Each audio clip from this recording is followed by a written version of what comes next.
Le programme Nosaïs, en fait, il est né il y a 4 ans. C'est un programme de l'école vétérinaire d'Alfort qui a pour finalité de développer en fait, le chien de détection biomédicale. Alors au début, dans sa bibliothèque d'odeurs, il faut lui apprendre l'odeur du virus.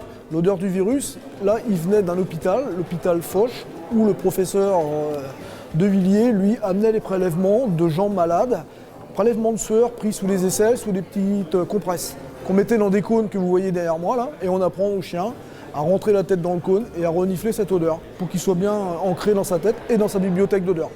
Ce qu'il faut comprendre, c'est que c'est pas. D'abord, le chien ne cherche pas le virus, c'est pas le virus en lui-même qui a une odeur.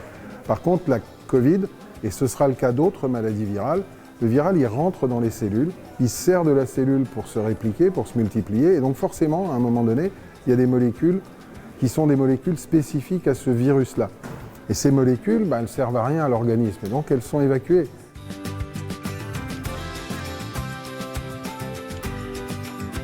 Alors l'Oise a été fortement impactée dès le départ de la crise sanitaire. On manquait de tout à cette période et notamment de moyens d'investigation. Et parmi donc les projets en cours et notamment à l'école vétérinaire de Maisons-Alfort, il y avait le projet du professeur Grandjean de Nosaïs, de recherche de la Covid. On a été impacté dès le départ et il a fallu trouver des solutions. Donc je fais et on fait comme habituellement notre veille scientifique. On fait partie des 2 SDIS précurseurs avec un autre département d'Île-de-France.